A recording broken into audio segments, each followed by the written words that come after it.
Good morning. It is a time 7:42 a.m. on Friday, November 20th, 2020. I'm Christiana Ellis and I just got up. This is 5 more minutes. So,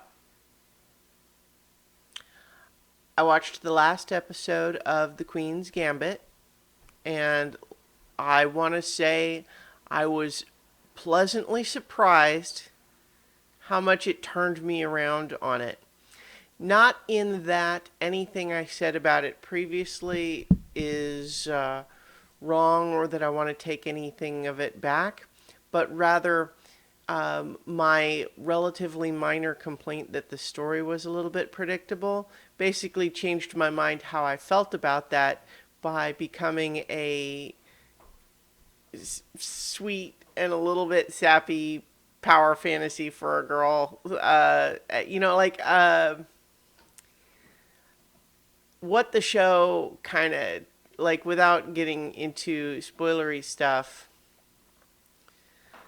I just found that by the end of the actual show, as opposed to, at sort of the pre-finale low points, I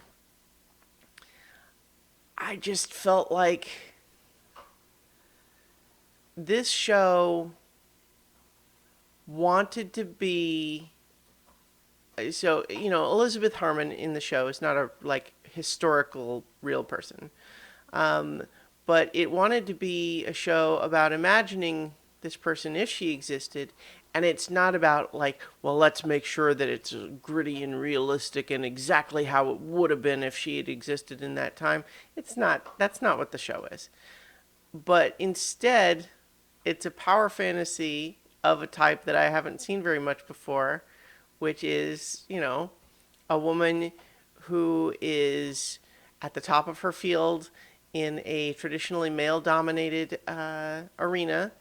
And it's a lot of hard work to be as good as she is. But generally speaking, people don't actually give her a hard time about being a girl. There's occasionally implications that so and so is maybe extra mad because he lost to a girl or something like that. But he would have been mad anyway.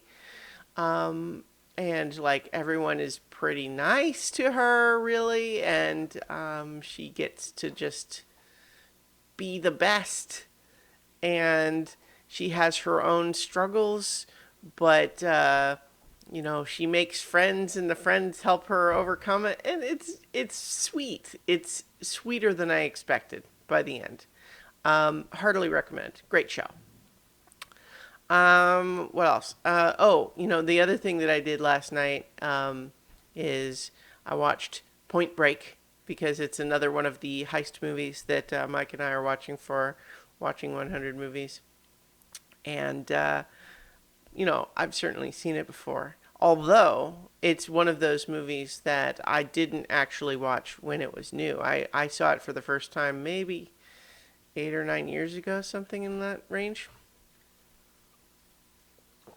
And yeah, it's a classic for a reason in terms of calling anything from 1991 classic.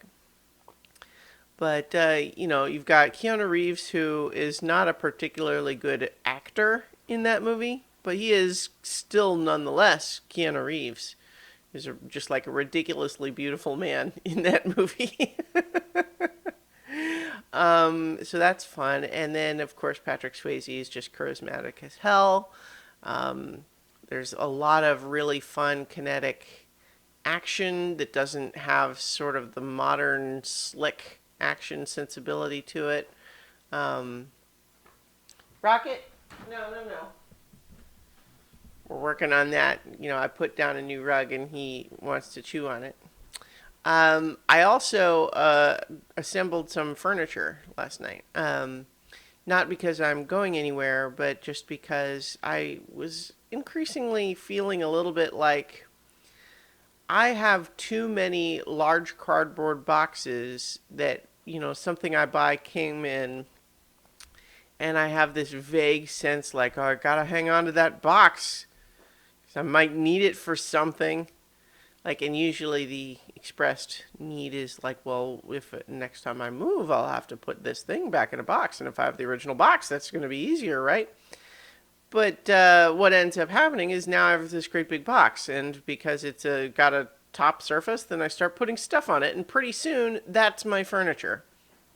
And so I kind of made the call to start kind of transitioning away from that. So I ordered some new furniture to replace what I was currently using a cardboard box for, so that I can get rid of the cardboard box and feel vaguely more like a grown-up. So a few more steps on that road accomplished last night. So I'll leave it there for today, and I'll talk to you all tomorrow for 5 more minutes.